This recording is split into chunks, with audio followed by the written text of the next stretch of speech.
much like to see Cecily.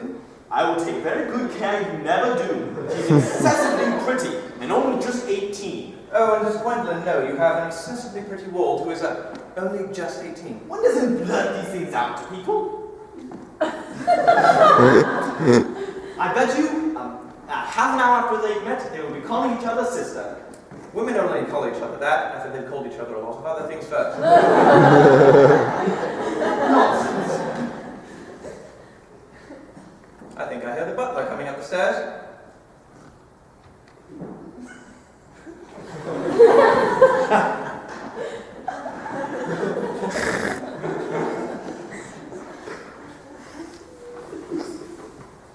Well, we'd better get ready to go if we're going to make it to our table at Willis's. Do you know it's nearly 7:15?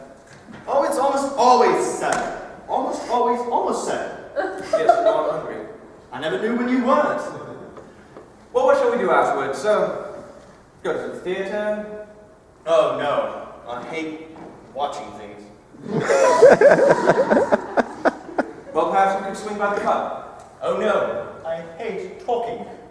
Or perhaps we could trot round to the Empire Hotel. Oh, I can't bear to look at things. It's so silly. Okay, what shall we do? Nothing. Well, it's awfully hard work doing nothing. But I have no objection to hard work as long as there's no definite object of any kind.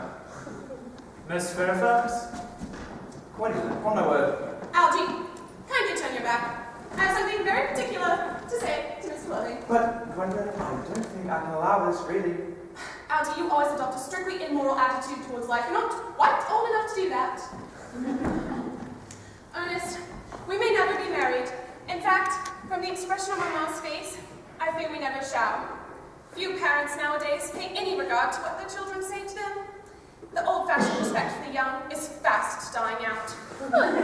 Whatever influence I ever had over Mamma, I lost at the age of 3. But, though she may prevent us from becoming man and wife, and I may marry someone else, and marry often, nothing she can ever do can ever possibly alter my eternal devotion to you. My own one. The story of your romantic origin, as related to being my Mamma with unpleasing comments, has naturally stirred the deeper fibers of my nature. Your Christian name has an irresistible fascination. The simplicity of your nature is exquisitely incomprehensible to me. Your town address at the Albany I have. What is your address in the country? Manor House, Wilton, Hertfordshire. There is a good postal service, I presume. It may become necessary to do something desperate. That will, of course, require serious consideration. But I will communicate with you daily. I'm in town till Monday. Excellent. Algie, you may turn around now. Already have, thanks. You may also ring the bell. You will let me see you to your carriage, Miss Fairfax. Of course. Lane, I shall see Miss Fairfax out. Yes, sir. Glass of wine, Lane. Yes, sir. Lane, I'm going Bunbury. I shall be gone for at least a week. Lay out a week's worth of clothes and all the Bunbury suits. Yes, sir.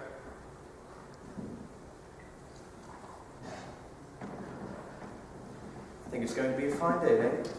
Never is, sir. Lane, you're a perfect pessimist. Try my best to your satisfaction, sir.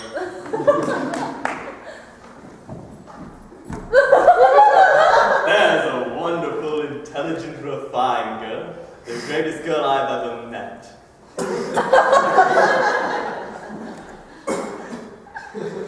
What are you so amused at? Just a little concern for poor Bunbury, that's all. If you don't take care, Bunbury's will get you in some serious scrapes someday. Oh, I love scrapes. They're the only thing in life that ever is serious. Oh, what nonsense. In any case, we'd best be going. You first, I'll hang around for a moment. Right? Cecily, surely such a utilitarian occupation as the watering of flowers is rather Moulton's duty than yours, especially at a moment when intellectual pleasures await you. Your German grammar is on the table. Pray open it to page 15. We will repeat yesterday's lesson. But I don't like German. It isn't at all a becoming language. I'm quite sure that whenever I speak German, I'm quite plain afterwards. Child, you know how anxious your guardian is that you should improve yourself in every way. He laid particular stress on your German when he was leaving for town yesterday. Indeed, he always lays stress on your German when he's leaving for town. Dear Uncle Jack is so serious. Sometimes I think he's so serious he cannot be quite well. Your Gordon enjoys the best of health, and the gravity of his demeanour is especially to be commended in one so comparatively young as he is. I know no one who has a higher sense of duty and responsibility. I suppose that's why he often looks so bored when he comes to visit. Cecily, I am surprised at you. Mr. Worthing has many troubles in his life. Idle merriments and triviality would be out of place in his conversation. You must remember his constant anxieties about that unfortunate young man, his brother. I wish that unfortunate young man, his brother, would come visit us sometimes. We might have an influence over him. I'm sure you certainly would, Miss Prism. You know, geometry and geology and things of that nature always do. I do not think that he and I could produce any effect on a character that, according to his own brother's admission, is irretrievably weak and vacillating. Indeed, I'm not sure that I would desire to reclaim him. I'm not at all in favor of this modern mania for turning bad people into good people at a moment's notice. As a man sows, so let him reap. Must know your diary, Cecily. I really don't see why you should keep a diary at all. I keep a diary in order to enter all the wonderful secrets of my life. If I didn't write them down, I'm sure I should certainly forget them. Memory, my dear Cecily, is the diary that we all carry about with us. Yes, but it usually chronicles things that haven't happened or could never happen. I'm sure that memory is responsible for nearly all the 3-volume novels that Moody sends us. John speaks lightly of the 3-volume novel, Cecily. I wrote one myself in earlier times. Did you really, Miss Prism? Did it end happily? I hope it didn't. I hate novels that end happily. They depress me so much. The good ended happily and the bad unhappily. That's what fiction means. I suppose so, but it seems so unfair. And was your novel ever published? Alas, no. My manuscript, unfortunately, was abandoned. I use the word in the sense of lost or mislaid. But these speculations are profitless to your work, child. But I see dear Dr. Chasuble coming up through the garden. Dr. Chasuble, this is indeed a pleasure. And how are we this morning? Miss Prism, you are, I trust, well. Miss Prism has just been complaining of a slight headache. I think it would do her much good to take a short stroll with you in the garden, Dr. Chasuble. Cecily, I've not mentioned anything about a headache. No, dear Miss Prism, but I felt instinctively that you had one. I was thinking of that and not about my lesson when the rector came in. I hope, Cecily, you are not inattentive. I'm afraid I am. That is strange. If I were fortunate enough to be Miss Prism's pupil, I would hang upon her lips. I speak metaphorically. My metaphor was drawn from bees. Mr. Worthing, I suppose, has not returned from town yet? I do not expect him until Monday afternoon. Ah, yes. He likes to spend his Sunday in London. He's not one of those whose sole aim is enjoyment, as by all accounts that unfortunate young man his brother seems to be. But I shall not disturb Agaria and her pupil any longer. Agaria, my name is Letitia, Doctor. Classical illusion merely, drawn from the pagan authors. I shall see you both no doubt at Avonsong. I think, dear Doctor, I will have a stroll with you. I find I have a headache after all, and a walk might do some good. Pleasure, Miss Prism, pleasure. Might go as far as the schools and back. That would be delightful. Cecily, in our absence, you'll read your political economy. The chapter on the fall of the rupee, you may admit, it is somewhat too sensational. Even these metallic problems have the melodramatic side. Horrid political economy, horrid German, horrid geography. Mr. Earnest Worthing has driven up from the station. Has brought his luggage with him. Mr. Earnest Worthing, B4, the Albany West. Uncle Jack's brother. Did you tell him Mr. Earnest Uncle Jack was in town? Yes, miss. He seemed kind of disappointed. I mentioned that you and Miss Prism were in Gardenville. Was very anxious to speak to you from Abbey. Yes, tell Mr. Earnest Worthing to come out here, please. And I suppose you'd better see about a room for him. Yes, miss. I have never met a really wicked person before. I feel rather frightened. I'm so afraid he will look just like everyone else. You must be my little cousin Cecily. You are under some strange mistake. I'm not little. In fact, I believe I'm more than usually tall for my age. But I am your cousin Cecily.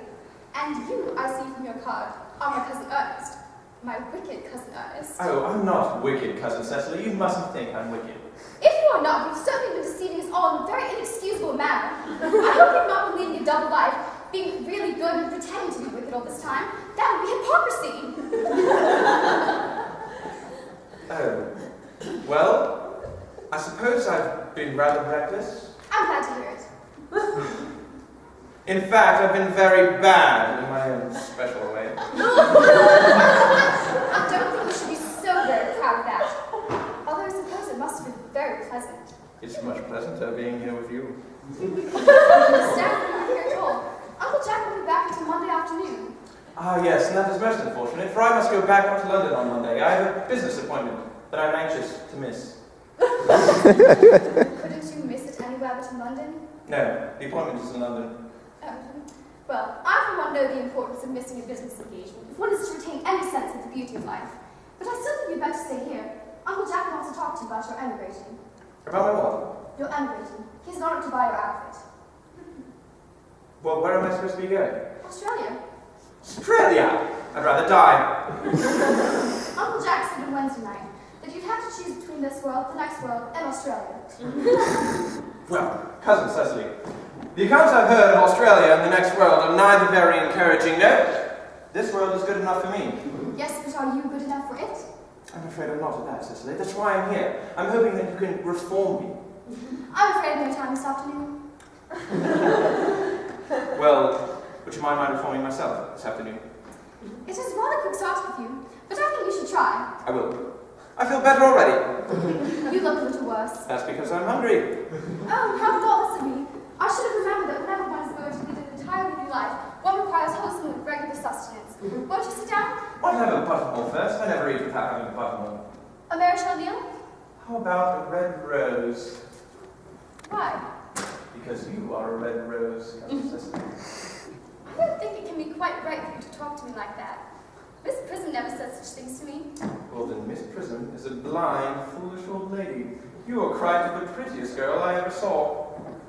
Miss Prism says that all good looks are a snare. They're a snare any sensible man would love to get caught in. I don't know why to catch a sensible man. I should know what to talk to him about. You're too much alone, Dr. Charleston. You should get married. Mrs. Thope I can understand, and woman Thope never. Believe me, I do not possess a neologistic bread. Practices must have a precept of primitive church was distinctly against matrimony. That is obviously the reason why the primitive church has not lasted up to the present day. And you do not seem to realize, dear doctor, that by persistently remaining single, a man converts himself into permanent public temptation. Men should be more careful. Their very celibacy can lead weaker vessels astray.